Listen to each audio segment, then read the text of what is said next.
A Anne e eu estávamos falando de um teatro magnífico, né, do qual ela foi administradora, né, Teatro Alfa, né, magnífico, maravilhoso, impecável, né? Mas será que todos os teatros são assim? Né? Você vai, às vezes, a um teatro e o toalete não está em boas condições, né? Os homens até que não ligam tanto para isso, né? Às vezes, aliás, até esquecem de levantar a tampa da privada, né? A tampa do vaso, né? Mas a mulher repara muito isso.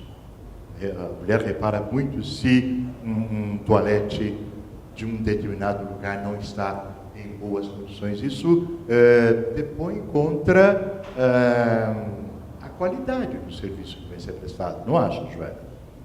Né? É algo que, né, chama atenção. Isto de surpreender positivamente o espectador, né, chega até a esse ponto. Um bom atendimento, um excelente atendimento, condição de abrigar o carro. Hoje você depende, o transporte público, infelizmente, deixa muito a desejar. Você tem alguns teatros, algumas casas de espetáculo acessíveis por metrô e tal, é verdade, né? Mas se você vai a uma determinada casa de espetáculos, vai com o seu carro, você se preocupa, você espectador, né? Se preocupa com o lugar onde você vai deixar o seu carro, né? Comprado em 24 prestações, né? Pelo menos o meu foi comprado assim. Não sei se vocês estão podendo, não é? Mas, enfim, você se preocupa, não é? Então, é algo que pode até lhe intranquilizar, de modo que você não assista direito ao espetáculo. Está preocupado com o carro, e deixei o carro lá. Uma situação, um lugar, e não curte o espetáculo direito, né? Então, estes fatores, essas questões, são muito, muito importantes e fazem parte do marketing, digamos assim, né? A questão da programação visual, né? Programação visual interna, né? Tudo aquilo que você pode criar para tornar mais agradável a permanência do seu público ali na sala de espera, né? Por meia hora, 20 minutos, 40 minutos, às vezes, né? O público está ali. Então, o que é que pode ser feito para melhorar? Um estudo de cores, né? Tem cores mais receptivas, há cores mais que repelem, né? Então, há cores que tranquilizam pouco a pessoa. Eu acredito, aliás, isso é científico, né? Então, um estudo nesse sentido também é muito, muito, muito importante, muito, muito interessante, né? A questão da venda, né? Você não pode depender tão somente de bilheteria, né? Você tem que ter outros canais de venda e de distribuição, né? Esses canais de vendas, eles auxiliam muito, porque eles antecipam, muitas vezes, uma entrada de dinheiro, né? De recursos para a companhia teatral, né? Você ter, por exemplo, uma equipe de vendedores, você ter um convênio com uma entidade de classe que coloca esses ingressos, né? De uma forma mais efetiva junto ao espectador potencial, não é? E tudo mais. Isso é muito, muito importante, muito, muito interessante. E hoje nós temos o quê? Um fator importantíssimo, que é a internet, né? Que é, na verdade, a rede social, né? As redes sociais, né? As redes sociais oferecem hoje uma perspectiva muito grande, boa de divulgação E, através da internet, é possível vender ingressos com grande facilidade, né? Isto tudo contribui para diminuir os seus custos, aumentar a sua arrecadação e fazer com que o seu espetáculo fique menos dependente da captação de recursos, né? Das leis de incentivo, né? Eu tenho aí na última página um fluxograma, né, do marketing estratégico no espetáculo teatral, né? Eu proponho aí o seguinte: o espectador no centro de tudo, né? O produtor, de quem é o espetáculo, elenco, com quem, espetáculo, qual, espaço teatral, onde, e divulgação, preço e vendas. Dizer ao espectador onde está, quanto custa, né, o espetáculo, né? Este é o papel da divulgação aí no caso, né? E também dizer o seguinte: quando você cria um marketing estratégico de um espetáculo, de uma produção artística, né, você vai pensar provavelmente o quê? De certa forma, enfatizar, enfocar o seu marketing ou no próprio elenco, no próprio artista, né? E, nesse caso, ter um artista, um ator, um músico, alguém conhecido, né, neste elenco vai ajudar bastante, né? Vai ser um condutor desse trabalho junto aos meios de comunicação, né? Os meios de divulgação, né?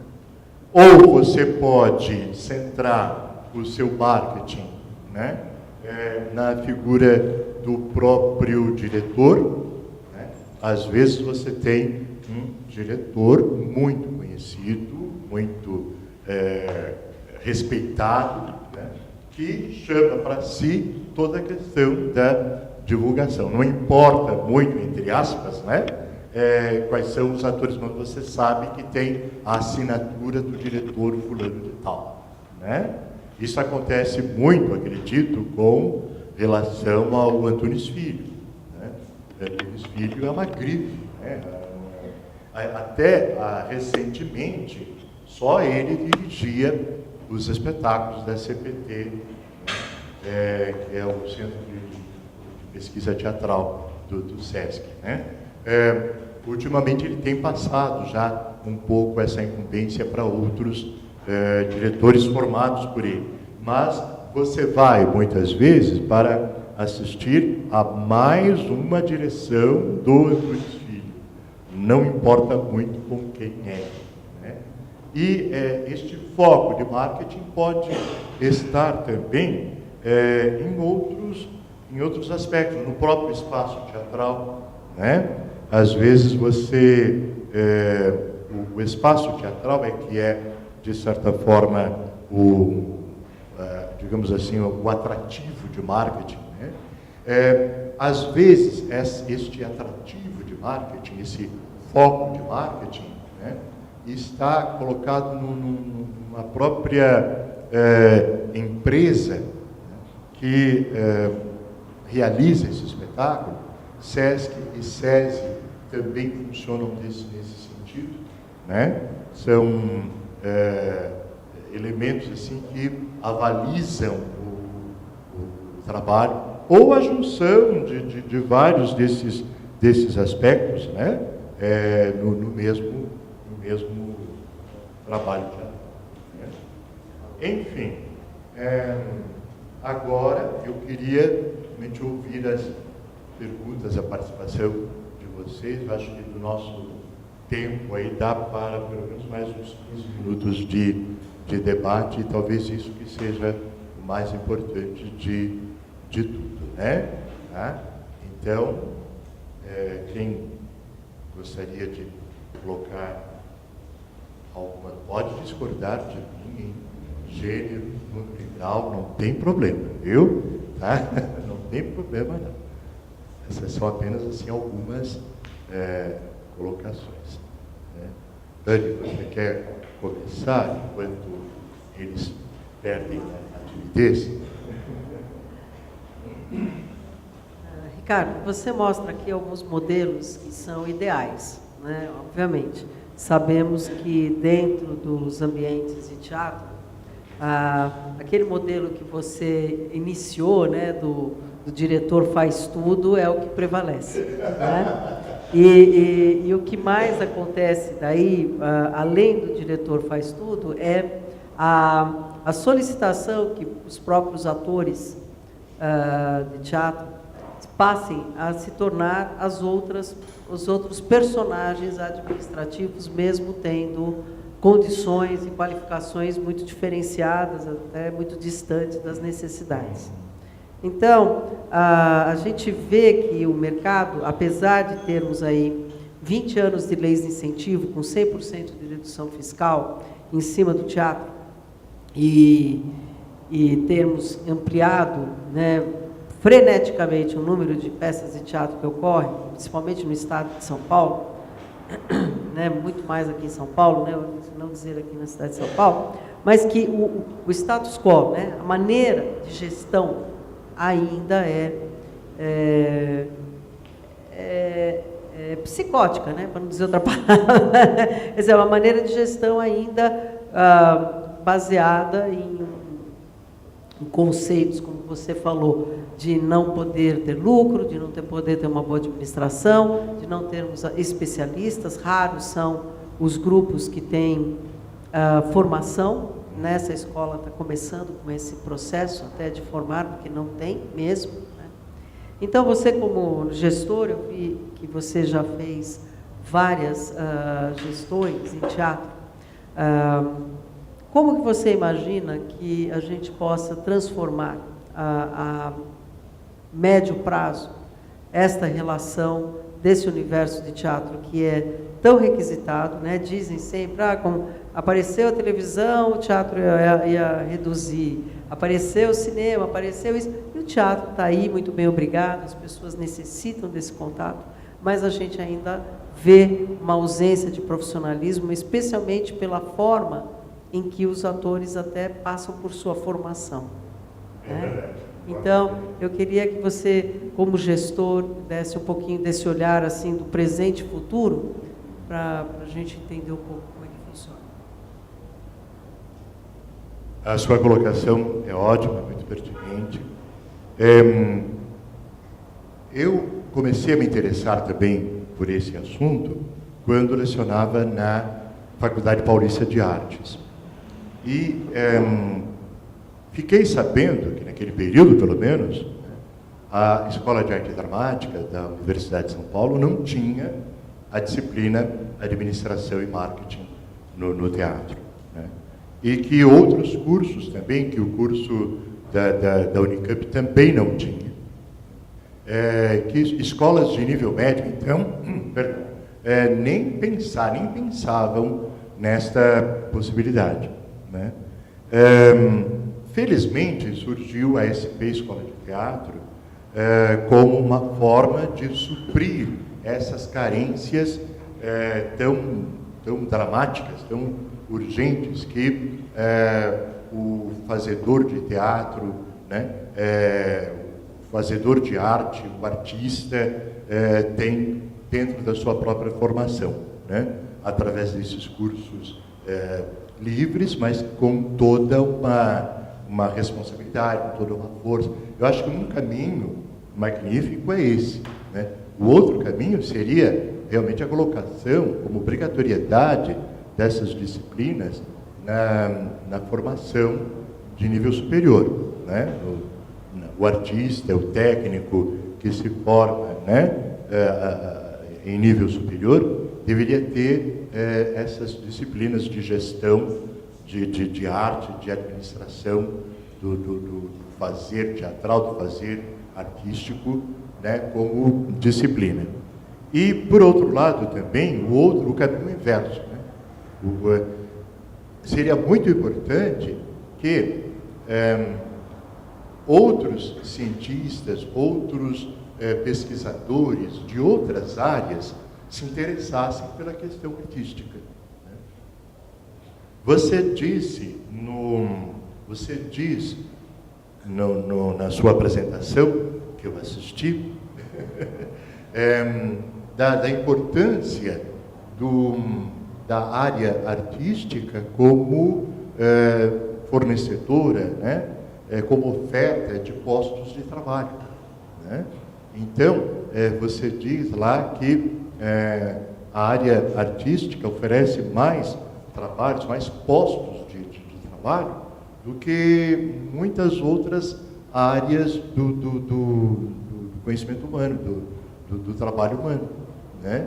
Coisa que ninguém sabe, coisa que pouca gente sabe. Né?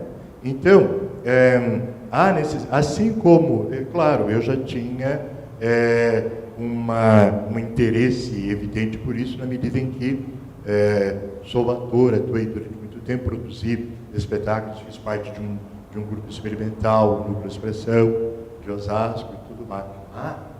Gente, esqueci de falar para vocês uma coisa fundamental na minha vida. Eu sou de Osasco. Isso é fundamental. Tá? Enfim,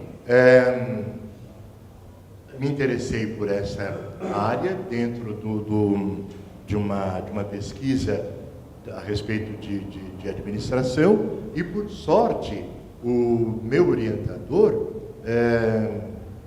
comprou uma ideia, porque em termos normais, em condições normais, um orientador de um mestrado em administração jamais aceitaria que um mestrando colocasse como possibilidade de pesquisa a arte, a cultura, o teatro, né? Porque é algo que não tem referência. Eu não encontrava, na minha pesquisa, Anne, bibliografia, você acredita? Não encontrava. Pouquíssima gente ainda havia pensado isso. Então, não é só o caso de o ator aprender... Pois não. A produção cultural é como os políticos, cheio de caudinhos. É verdade. Tomam conta, né? E reservam para si, né? Então, não só o artista procurar ser um bom administrador, mas também o administrador tornar-se um artista, alguém com capacidade, com visão, sensibilidade artística. Eu acho que esse também seria um caminho. Seria um caminho. Olha, se não fizerem comigo, eu vou escalar. Eu tenho uns nomes. Ótimo. Professor, queria perguntar para o senhor, que tem bastante experiência no ramo. Eu trabalho com dança, mas não é muito diferente do que tratar com o ator, com a classe artística de uma forma em geral. E dos vários cursos, quem está ministrando já está tendo hoje uma visão muito interessante, que é sempre de falar sobre o produto, que não foi só a professora Anne que já colocou, o senhor também, outros cursos que eu fiz, que ainda assusta um pouco, mas aí gostaria que o senhor desse um parecer. Parece palavrão, né? E fica com aquela coisa assim, porque a pessoa ela é um profissional dentro de alguma outra área, às vezes assim, como o ator, ou como bailarino, como diretor, acaba vivendo de alguma outra coisa, porque não tem a organização para conseguir viver e criar sustentabilidade dentro do grupo dele ou da profissão dele. E aí, quando você fala em ganhar dinheiro, a pessoa pega e literalmente arregala o olho, e aí acaba dando uma outra conotação de tanto demagogia como de falsidade. Porque quando se fala em dinheiro dentro de área cultural, área artística, a pessoa fala que vai interferir na arte. Não tem como interferir na arte se a pessoa seguir literalmente o que o senhor falou. Não precisa vender alma. Você expõe o seu produto e vai achar alguém que queira. Então, eu queria que o senhor falasse um pouco por que, dentro de todos esses anos, se existe alguma conotação para que a gente pudesse tentar passar para outras pessoas isso, que o que a gente faz é um produto, sim, Certo. é um bom produto e é vendável. Como a Anne disse, na verdade, ele tem que ser comprável. Né? Olha, José Luiz, eu acho que há espaço para o amador e para o profissional. E diria até, há necessidade do trabalho do amador, diletante, aquele que tem outra profissão, que tem outros interesses, que faz arte no final de semana, né? E há espaço para o profissional, aquele que vive daquilo que faz, né? Alguns limites, digamos assim, deviam ser respeitados, né?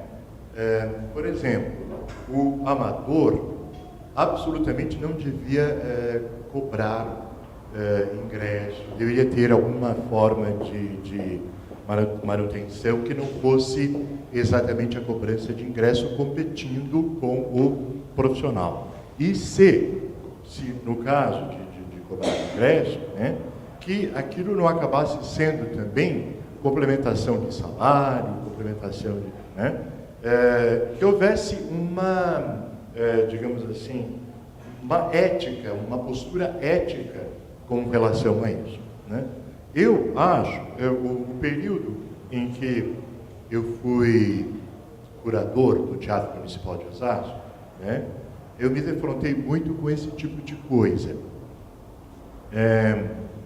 Amadores ofereciam os seus espetáculos por um preço vil, né, de modo que nunca eles conseguiriam sobreviver com aquilo, né, com aquele retorno, né, e acabavam, de certa forma,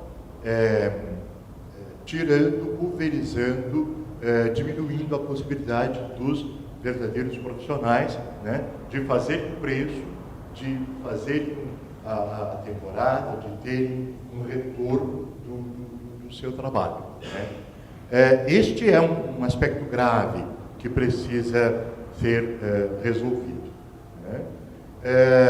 Uma outra questão também bastante importante com relação a isso é de que,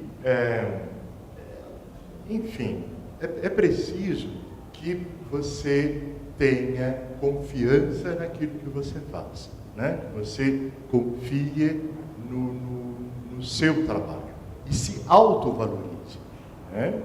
No nosso curso de produção executiva, nós tivemos, então, uma dramatização, né? E, inclusive, acho que está no nosso site, é isso? Não está no nosso site. Mostrando exatamente o quê?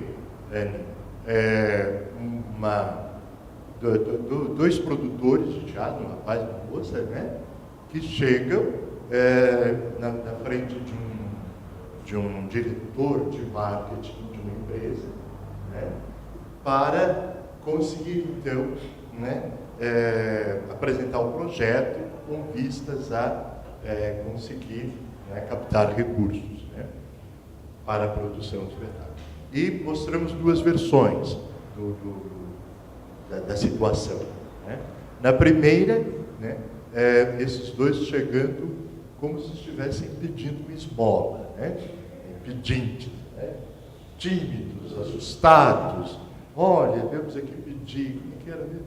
Viemos aqui pedir uma ajuda para o nosso espetáculo, né, e tal. Não é assim, não é assim. Não é assim. Né? Você deve chegar para vender o seu produto, e vender é o termo mesmo, né? Não há outro, com muita dignidade, com muita postura, acreditando muito em si mesmo. Né?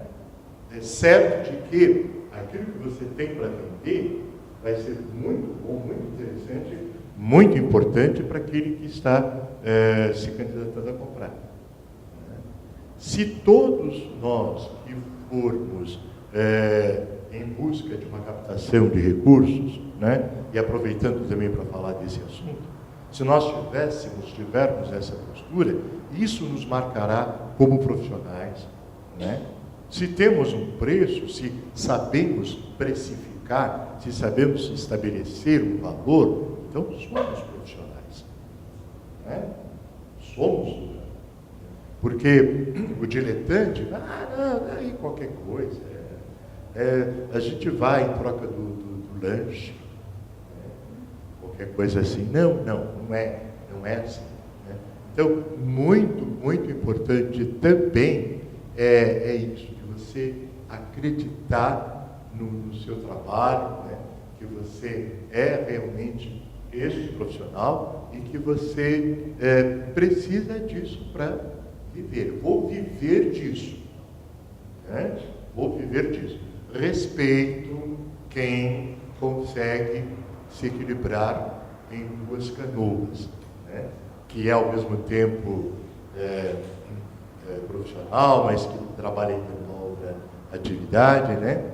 Mas arrisco dizer que esta pessoa só vai ter um vislumbre mesmo da sua profissão no momento que ela decidir, não, eu vou viver disso. Vou viver disso.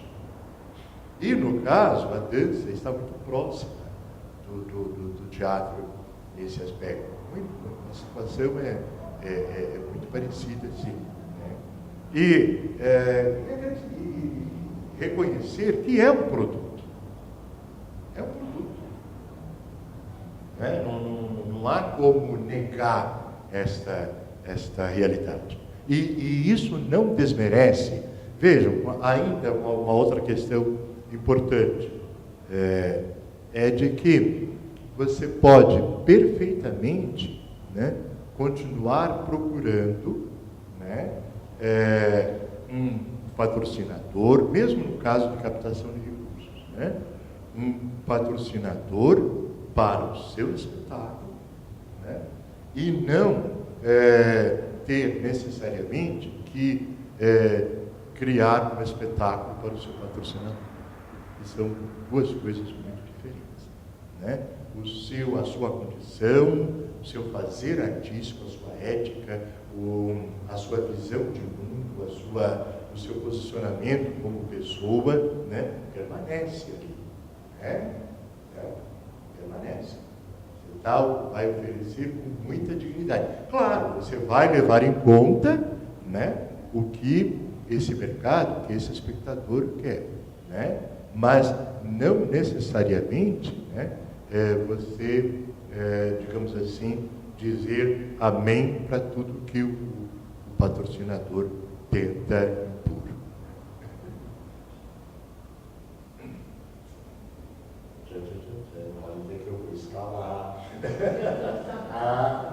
Um desabafo aqui. Há 2 anos eu comecei a produzir espetáculos teatrais e desde o primeiro espetáculo eu sempre tive essa visão empresarial mesmo, de acreditar que o espetáculo é um produto e o grupo de teatro é uma empresa. E o primeiro espetáculo eu tinha uma reservinha de dinheiro, investi o restinho de dinheiro que eu tinha e tive lucro. E com esse lucro eu investi num outro espetáculo, que aí empatou, fiquei no 0 a 0. E aí eu, né, vou investir num próximo espetáculo e o que eu consigo fazer são parcerias para manter essa minha empresa vivendo aí. Eu coloquei na minha cabeça que eu abri uma empresa, eu tenho 5 anos para fazer ela dar certo, então por enquanto eu estou investindo. Estou pensando como uma pequena empresária. Mas eu não consigo enxergar a luz do fim do túnel sem pensar em patrocínio. Eu não consigo, eu consegui produzir 4 espetáculos nesses 2 anos, porque os atores confiaram no meu trabalho de que o produto ia ser realizado. Mas durante os ensaios eu não consigo pagar cachê para os atores. Eu consigo pagar um cachê durante a apresentação, que é um cachê irrisório. Eu terminei uma temporada agora de 4 meses no Teatro Augusta, que é um teatro muito bacana. Terminou a temporada, cada ator recebeu R$200, porque foi o que deu para pagar. porque o aluguel do teatro é caríssimo, a divulgação eu consegui parcerias para divulgação, então não investi nada em divulgação. Nós criamos algumas ações diferenciadas para divulgar o espetáculo, sempre tive um bom público, mas o retorno da bilheteria não paga o aluguel do teatro. Então, quando eu vejo assim, esses organogramas, esses cronogramas, eu falo, é um mundo ideal, mas do qual eu não consigo me encaixar nele, sem ter um patrocínio. Eu preciso de um patrocínio para pagar os meus atores durante o período de ensaios. Porque esse espetáculo que eu terminei agora, o meu lucro dele foi, R$700. Eu não monto um outro espetáculo com R$700. É um desabafo, estou aqui no curso de captação com a Anne, já consegui ver outras possibilidades para conseguir recursos, independente das leis de incentivo, porque antes eu acreditava que só com leis de incentivo se conseguia patrocínio, e hoje eu vejo que não, que eu tenho outras maneiras de conseguir o patrocínio, mas infelizmente eu não consigo ainda pensar num grupo teatral, numa companhia teatral, como uma empresa, como se eu, por exemplo, estava conversando com ele, como se eu investisse numa franquia, eu investi na Copenhagen R$400 mil, e daqui 2 anos eu vou ter um lucro disso. Agora, se eu investir R$400 mil no espetáculo, daqui 2 anos eu não vou ter. Eu não vou começar a ter a sustentabilidade desse espetáculo. Pelo menos eu ainda não consigo enxergar desta maneira.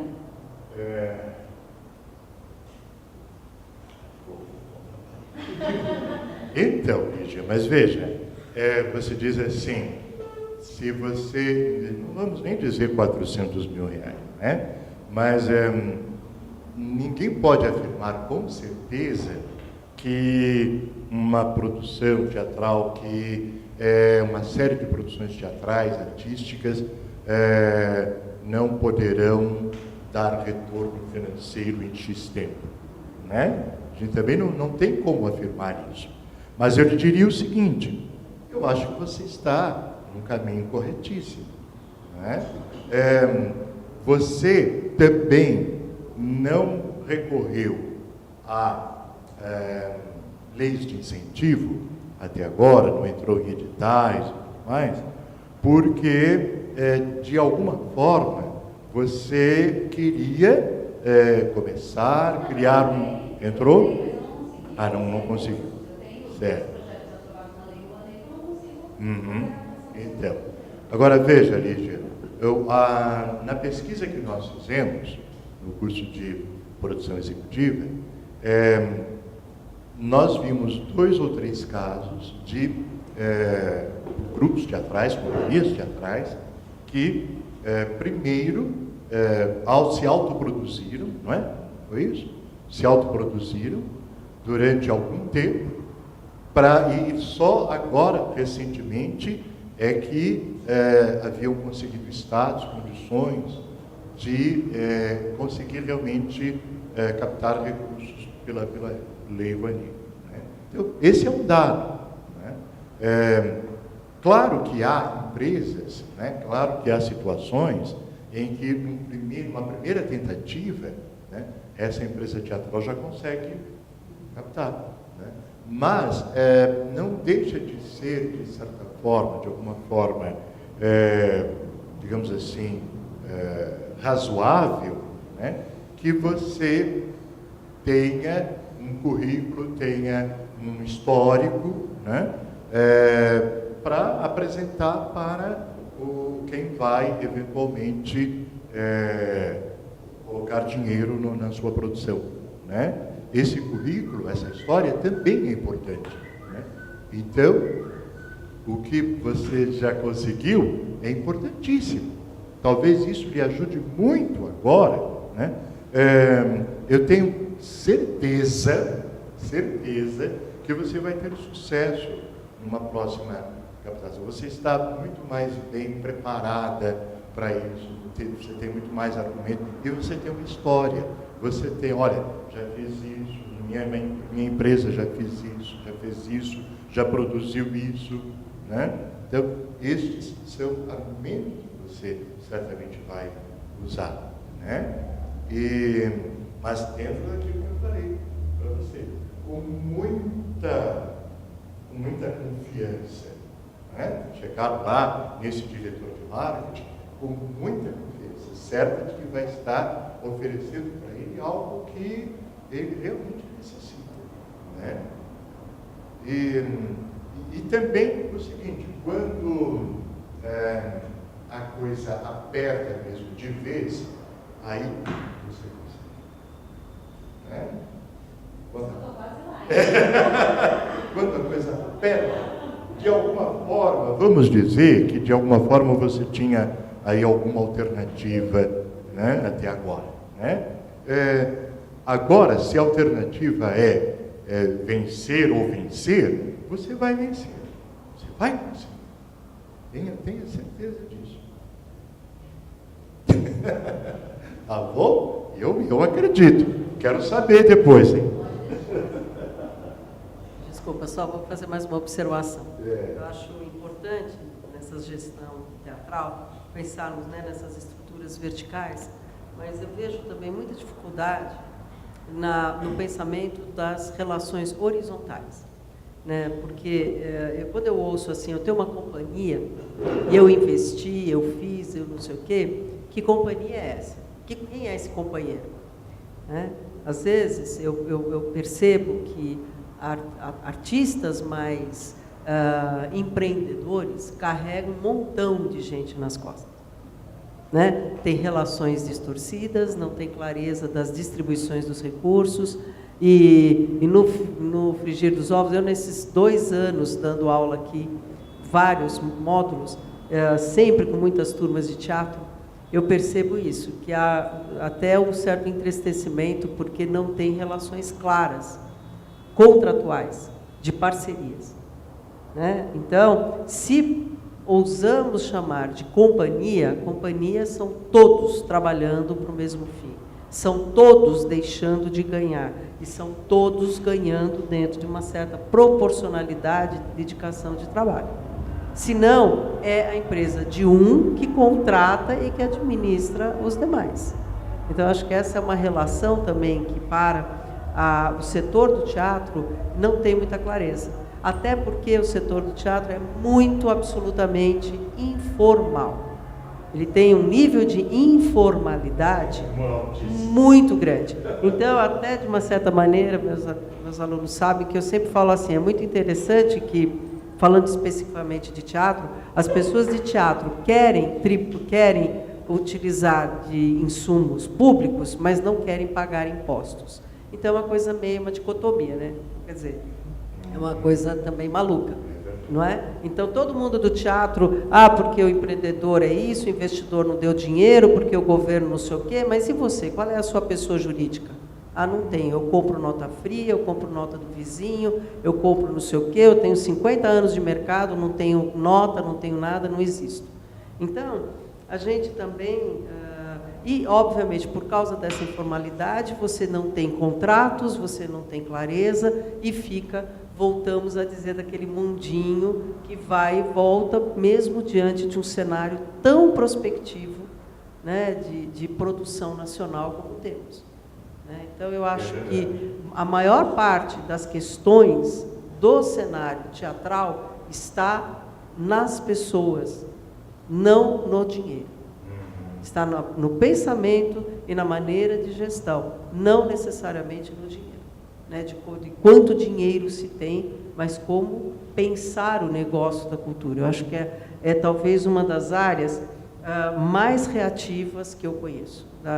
O pessoal do teatro é dos mais reativos e que querem manter uma coisa, que eu brinco, que é meio 68, né? Assim, e que não vão para frente porque tem uns mitos que os mantêm dentro de um isolamento até da produção mundial, né? Então, que diria de fazer circuitos, de ir para outros lugares, porque existe esse pensamento. E não é só quem produz, às vezes... E assim, se a pessoa que comanda uma companhia propõe isso para os demais falam, poxa, mas essa daí está querendo ganhar em cima, ou está não sei o quê, ou não é tão legal, não é tão divertido. Mas a gente não está aqui só para se divertir. Né? Então, eu acho que essa informalidade do teatro, volto a dizer que isso começa dentro das escolas de teatro. É uma pena que as escolas de teatro sejam tão alheias, não só de teatro, nem de música, de dança, todo mundo, sejam tão alheias à realidade, né, E eu acho que do mundo continua social. não havendo essa preocupação com gestão, né, nas escolas de teatro. E não creio que a empresa da Lígia esteja nessas condições, claro que não, né? Mas eu tenho comigo que, indo ao encontro daquilo que você falou, né, essa questão da informalidade, é preciso realmente transformar-se em pessoa jurídica. Né? Você vai pedir, você vai desenvolver captação de recursos, você consegue o documento do MINC, mas aí você precisa, para tratar com o diretor de marketing da empresa, você precisa ser pessoa jurídica. Né? Não se trata nada, não se conversa nada de pessoa jurídica para pessoa física. E como é que é? Você tem nota? Você pode dar a nota, você tem a nota fiscal? Se você não está organizado como empresa, você não pode dar a nota fiscal. Né?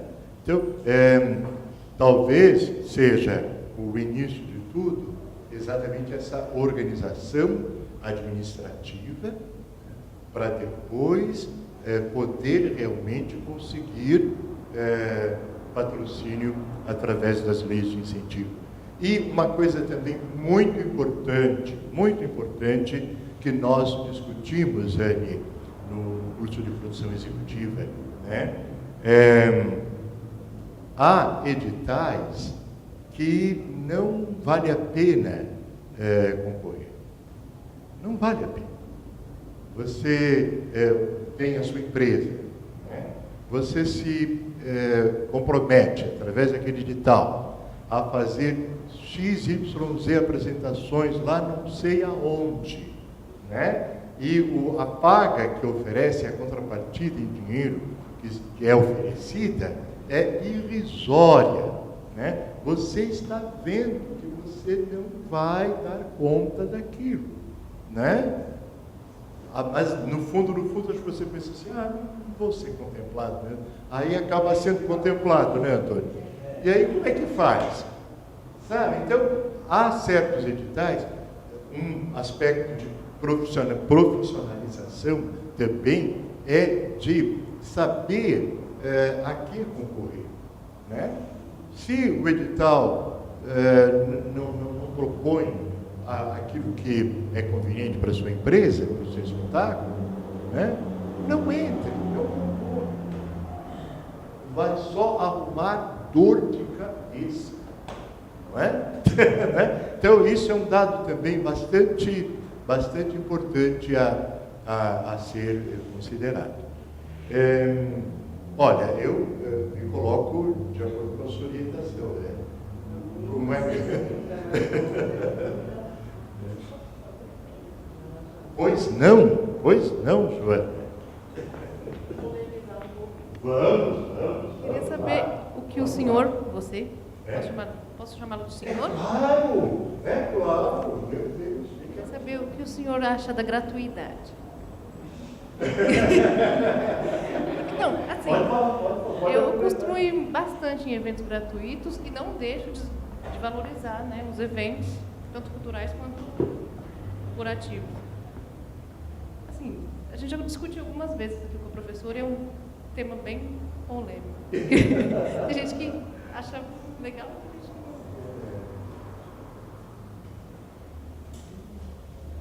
Eu entendo que o produto cultural precisa ter um preço, precisa ter um valor de ingresso, mesmo que seja subvencionado, patrocinado, através de leis de incentivo e tudo mais. Porém, eu tenho muito receio com relação à gratuidade, né? A minha experiência diz que ingressos gratuitos não formam público. Eu tenho duas experiências nesse sentido. Primeira, no nosso grupo experimental em Osasco, Núcleo Expressão, nós tivemos alguma consequência, digamos assim, porque sempre cobramos valor de ingresso, né? Baratinho e tal, mas sempre cobramos. Por outro lado, participei como ator de uma experiência muito significativa, que é o Teatro Popular do SESI. Participei durante 5 anos, fiz 2 espetáculos lá. E, naquele período, naquele tempo, era totalmente gratuito, né? E falava-se muito na formação de público, né? Mas não era isso que acontecia, não era isso que ocorria, né? Era sempre uma classe média, ou pequena classe média, que se repetia todos os anos dos espetáculos. E havia, como os espetáculos ficavam muito tempo em cartaz, né? Eu atuei, por exemplo, em Chiquinha Gonzaga. Ficou 2 anos e pouco em cartaz. Então, as pessoas iam todo domingo lá assistir. De graça mesmo. E todo domingo iam lá as mesmas pessoas assistir. Claro, não a plateia toda, né? Mas 10, 20, 30%, né? As mesmas pessoas que iam todo. Então, eu acho que essa gratuidade é perigosa. Acho que a gratuidade não contribui para a formação de público. Tudo o que se quer, tudo o que se precisa é de formação de público, né? Então, eu sou contra, mesmo com o incentivo, mesmo que tenha ganho incentivo com base em renúncia fiscal, né? Agora, pode precificar de uma forma correta, de uma forma razoável, de uma forma construtiva, né? Certo?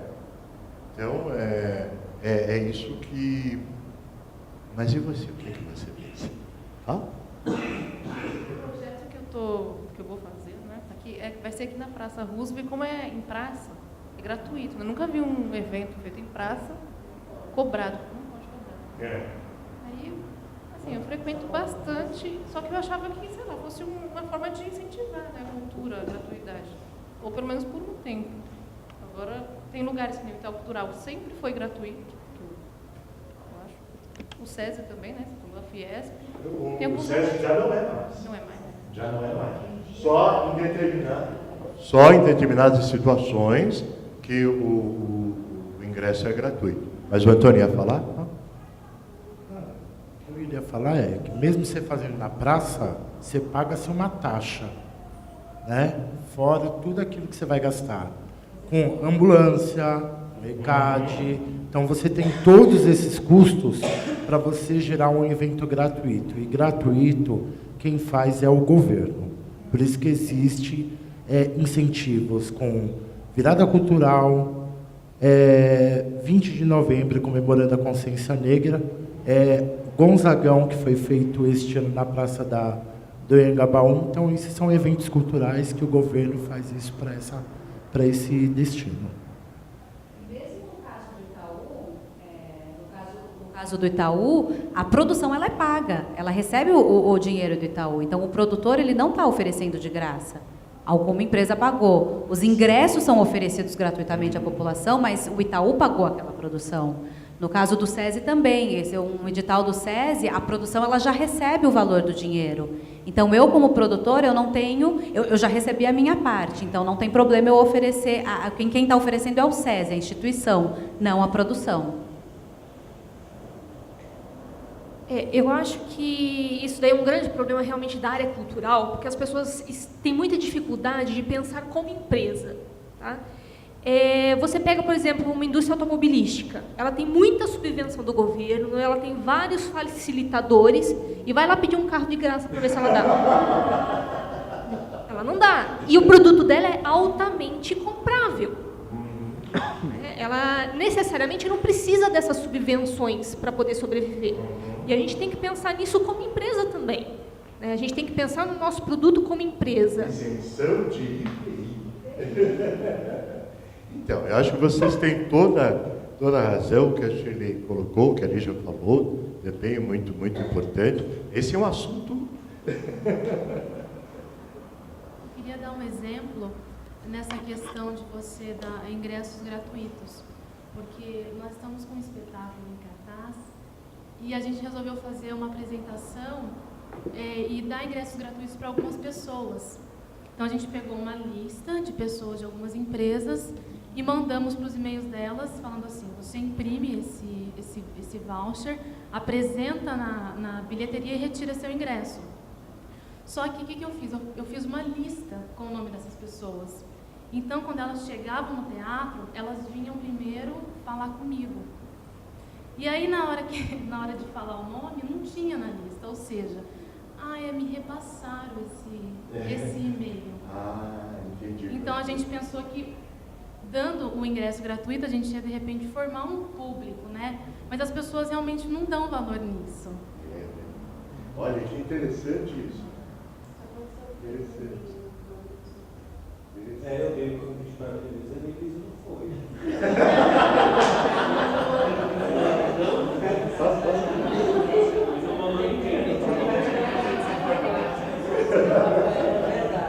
Você está aqui na minha carteira, eu abri no domingo. Eu falei, gente, Interessante isso. Não, isso... você, está aqui na minha carteira. Não, é só isso dar um exemplo do grupo do Folias, do Galpão Folias, que eles dão, acho que 70% de desconto para moradores da região de Santa Cecília, que eu acho um incentivo bacana, uma ideia. Que bacana. Não, eu achei uma ideia interessante também como incentivo de formação de público. E aí, outras ideias que eu acho que são grupos que fizeram gratuidade que foram legais, era o Vertigem, que fez o Bom Retiro, que foi de graça, e a Sibeli Forjais, que fez o Idiota lá que é do Dostoiévski, que ela fez na Oswald de Andrade, que foi de graça também, que vivia, lógico, todas as sessões que... Tem casos e casos. Com certeza. Você quer falar?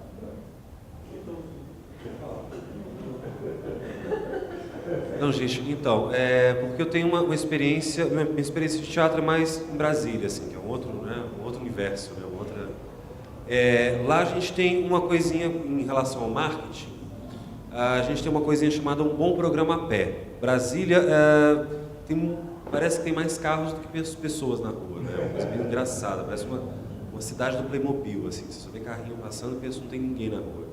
Então, para incentivar essas pessoas a estacionarem o carro e andar um pouco ali, a gente entrou em contato com o comércio em volta do teatro mesmo, por isso que é um bom programa a pé, porque a pessoa vai assistir um espetáculo, com o ingresso ela tem um desconto numa pizzaria ali perto mesmo, mais próximo. Então, eu acho que talvez uma boa solução para discutir essa questão da gratuidade ou não, se está caro ou não está, eu acho que talvez a gente também se unir com o pessoal que está em volta, com o comércio que está em volta, e oferecer um produto bom, assim, não só um espetáculo. Venha assistir um espetáculo que você também vai ter uma outra vantagem, assim como tem o Clube Folha também, que dá um desconto no ingresso. Então, aí é que está a questão do marqueteiro que existe em nós, assim, a gente pensar também um pouquinho além, né, porque seria lindo chegar lá, apresentar no palco, fechar a cortina, gente, obrigado, vou tirar minha maquiagem, vou embora dormir. Não é assim, né, a nossa realidade ainda não é essa. Então, a solução, talvez, para a gente ver realmente o nosso projeto como um produto e a nossa companhia como uma empresa, é a gente pensar de forma, talvez, mais mercadológica mesmo. Assim, não ter vergonha de fazer parcerias, né? Como a nossa amiga falou, o que salvou ela foram as parcerias. E 90% do teatro que é feito hoje em dia é com parceria. Mas por que não uma parceria com uma vantagenzinha, nem que seja, né, um pouquinho a mais, né? A gente levar isso para o público.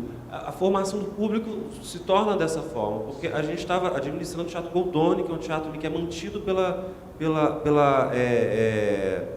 Embaixada da Itália. Você vai falar, não, Embaixada da Itália todo mundo tem dinheiro. Não tinha, não, assim, para investir no teatro não tinha.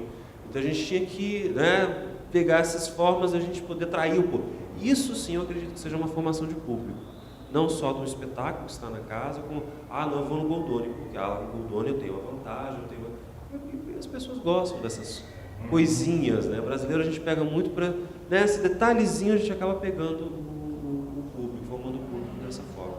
E não com a gratuidade, que aí realmente, pô, por que eu vou ver a peça? Não, toma, vai lá ver para ver, depois você gostou, você me fala assim, né? Infelizmente, bom, eu penso. Eu acho até o seguinte, que a profusão aí de editais, né, e também a possibilidade de conseguir, através de leis de incentivo, recursos, isso tudo fez com que nós deixássemos de ser criativos, de encontrar formas, né, para vender ingressos, para cativar o público, né? Então, o que é que se faz, na verdade, né? Se atende às exigências do edital e pronto, né? E isto não é o bastante. E o melhor é desenvolver várias estratégias de venda, de marketing direto, que é venda, né? Para não depender tanto, né, dessas leis de incentivo, né? Acho que a questão principal é realmente essa, em relação a marketing. E falando ainda sobre gratuidade, veja bem, Joana, o seguinte, há uma diferença entre o teatro de rua e o teatro que é eventualmente feito na rua. Então, eu vim assistir aqui na praça, né, na virada cultural, ao espetáculo Carinhoso, né?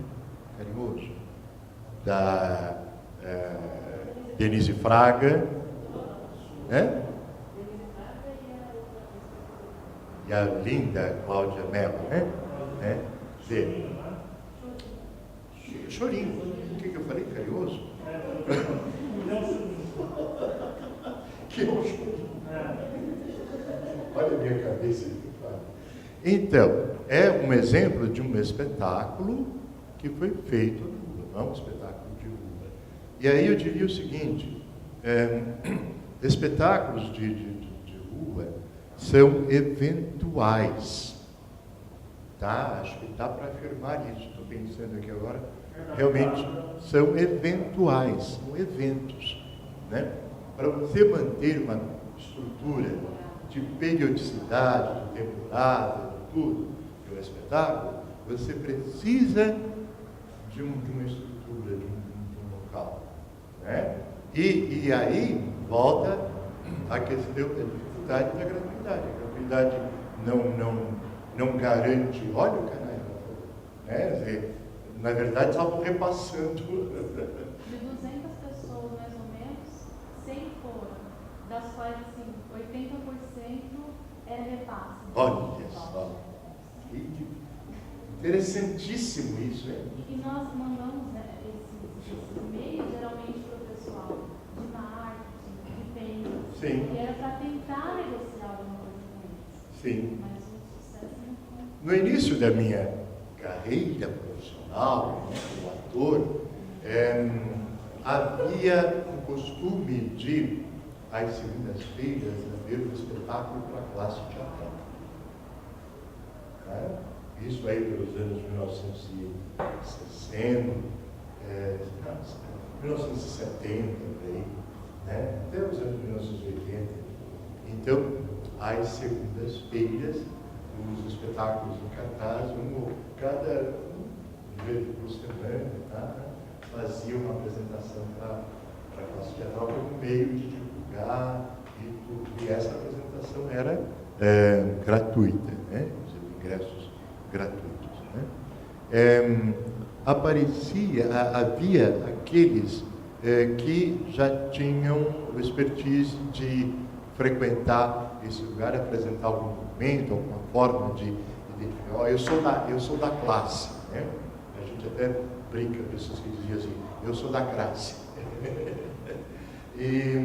Mas isso absolutamente não trazia benefício nenhum para a montagem, para a carreira de espetáculo. E com o tempo isso caiu em desuso, né? Isso não existe mais hoje.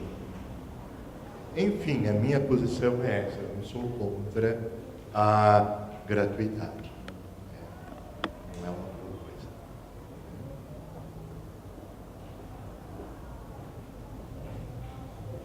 coisa. Eu acho que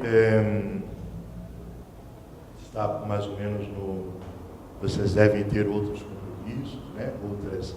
outras atividades a desenvolver. Então, acho que é o caso de irmos encerrando. Vou passar para a Anne primeiro, aí depois eu falo. Fico feliz de ver que nós pensamos muito parecidos e que os nossos, né, o pessoal que está com a gente também já está pensando um pouco assim, e certamente isso ajuda muito nessa transformação rápida que o mercado precisa. E dou os parabéns por todo esse raciocínio, pela coragem aí de estar querendo, né, quebrar essas pedras tão grandes aí junto de um mercado ainda tão resistente, apesar da sua dialética. Parabenizo, agradeço, espero que você volte rapidamente, né, aqui na SP para dar os cursos e convido a todos, né, os alunos também a entrarem nesse curso para discutir isso de maneira mais aprofundada. Muito obrigada, viu, Ricardo? Bom,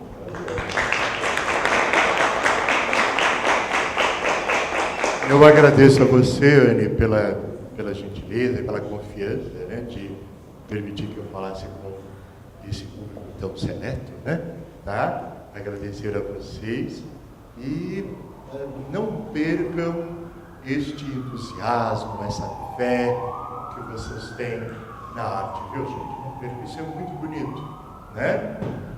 Vocês estarem aqui hoje, num dia frio, um dia conturbado em São Paulo, né? Vocês estarem todos aqui querendo discutir arte, isso é maravilhoso, gente. Isso é extraordinário. Não percam, né? Viu, gente? Não percam essa fé, tá? Muito obrigado. Muito obrigado mesmo.